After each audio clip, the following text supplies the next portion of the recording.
크리스찬 투데이 2021년 4월 2일 이경섭 칼럼. 제목은 복음적 죄의식과 율법적 죄의식입니다.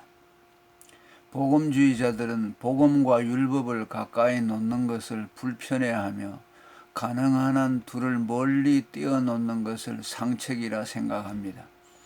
모순돼 보이나 복음은 오히려 율법을 함의합니다. 복음은 율법을 런칭합니다. 복음이 무엇입니까? 하나님의 심판 아래에 있는 죄인이 그리스도를 믿어 의롭다함을 받는다입니다. 이 복음의 개념 안에 이미 율법의 정죄가 실현된 죄인이라는 단어가 함의되어 있습니다. 이 율법의 정죄를 받은 죄인에게 그리스도를 믿으면 구원받는다는 언약이 주어집니다. 이것이 복음입니다. 만약 전자가 없다면 후자도 무용합니다.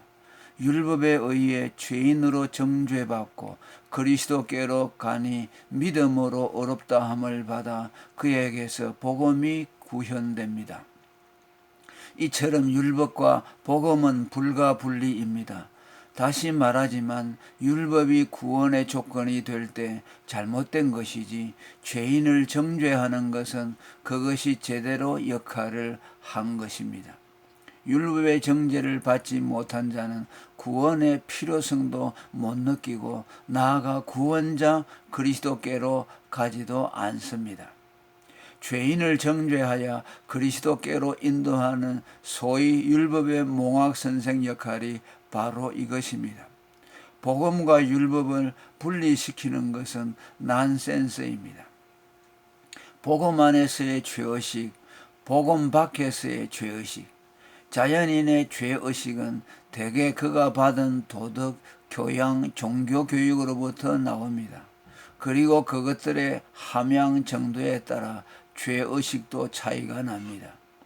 무욕을 탐하는 것도 욕심이라고 믿는 불교인들이나 나쁜 소리를 듣거나 보거나 말하면 귀시시, 눈시시, 입시시를 할 만큼 자기 수양을 중시하는 유교인들의 죄의식은 당연히 월등합니다. 반면 기독교의 적대적이었던 훈족이나 서로마 제국을 멸망시킨 게르만족은 짐승이라 불릴 만큼 잔인하고 야만스러웠습니다. 그러나 이런 죄의식의 차이는 자연적인 것의 차이로 초자연적인 복음 안에서의 죄의식과는 무관하며 그것의 여부가 사람을 그리스도께로 이끌고 이끌지 못하고를 결정하지 못합니다. 예컨대 자연적인 죄의식에 민감하다고 그리스도께로 더 이끌림을 받는다거나 그것에 둔감한다고 그렇지 못한 것이 아니라는 말입니다. 그리고 그 반대의 경우도 마찬가지입니다. 전자는 오히려 그를 율법주의 종교인이나 도덕가로 만듭니다. 정죄의식에 민감했던 유대인들이 율법주의로 빠진 것도 같은 맥락입니다.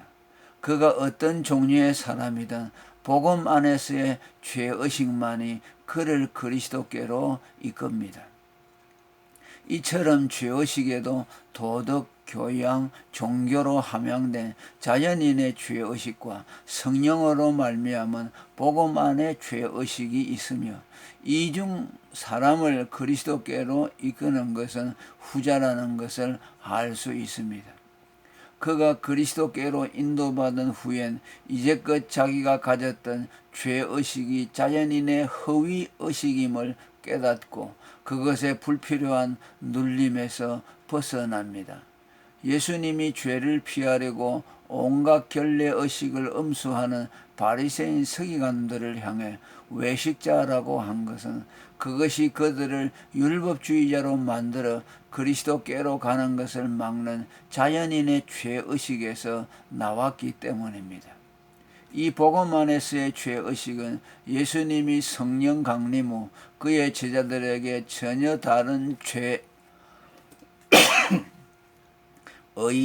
심판의 기준이 그들 가운데 생겨날 것을 말씀하신 것에서도 암시됩니다.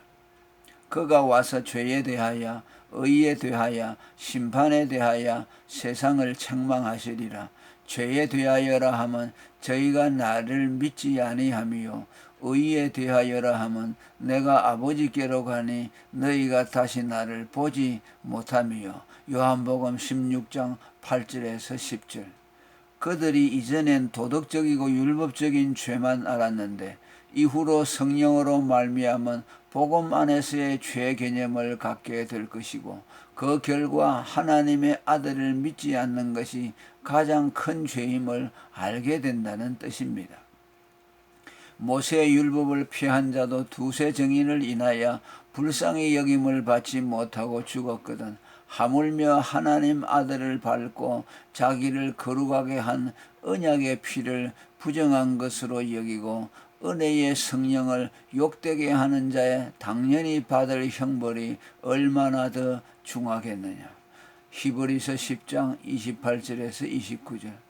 의 역시 그들이 이전에 율법적 의를 최고의 의로 여겼는데 성령으로 말미암은 복음 안에서의 의 개념을 가짐으로 그리스도와 그를 믿는 믿음의 의가 참된 하나님의 의라는 것을 알게 된다는 말입니다.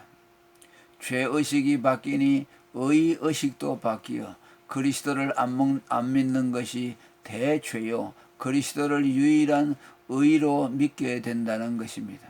사도 바울이 말한 성령으로 말미암은 분별력 역시 그 안에 복음 안에 있는 죄의식을 함의합니다.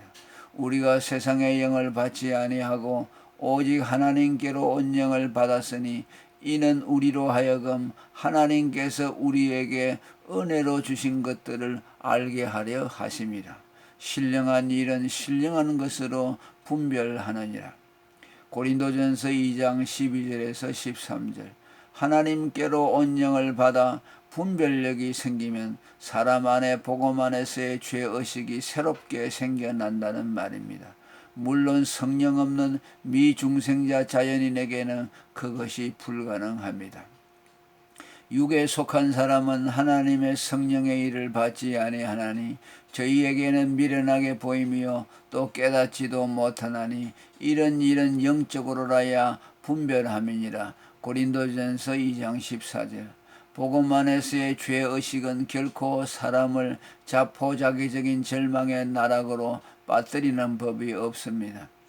성령으로 말미암아 그의 마음에 부어진 하나님의 사랑이 그를 붙들기 때문입니다. 설사 그가 엄청난 대죄를 저질러 통렬한 죄책감의 나날을 보낼지라도 아주 엎드러지지 않고 다시 분발합니다. 저는 넘어지나 아주 엎드러지지 아니함은 여호와께서 손으로 붙드심이로다. 성령으로 말미암은 복음의 소망이 그를 일으켜 세우기 때문입니다. 이런 점에서 과거 일부 청교도들이 복음과 유리된 편향된 죄의식을 사람들에게 가르쳐 사람들을 정신병과 자살로 몰아넣었던 사적은 아쉬움으로 남습니다. 성령으로 말미암은 복음 안에서의 죄의식은 반드시 소망으로 기결됩니다. 소망의 하나님이 모든 기쁨과 평강을 믿음 안에서 너희에게 충만케 하사 성령의 능력으로 소망이 넘치게 하시기를 원하노라. 로마서 15장 13절. 우리가 성령으로 믿음을 쫓아 의의 소망을 기다리노니. 갈라디아서 5장 5절. 세례 요한이 하늘로서 오신 이는 하늘의 것을 말하고 땅에 속한 이는 땅에 속한 말을 한다고 했습니다. 이는 하늘로부터 오신 이는 죄와 의에 대한 하늘의 가르침, 곧 복음 안에서의 죄와 의를 가르치고 땅에 속한 사람은 땅에 속한 가르침, 곧 자연인의 죄와 의를 가르친다는 것에 다름 아닙니다. 이는 예수님이 세상에 오셔서 가르친 전부가 새로운 기준의 죄와 의의 가르침이라고 해도 과언이 아니기 때문입니다. 앞서 언급했던 성령 강림의 목적도 이것을 사람들에게 가르치기 위함이었습니다. 이 죄와 의의 가르침을 제대로 받은 자가 그리스도와 성령의 가르침을 받은 자입니다. 할렐루야. 오늘은 여기까지 하겠습니다.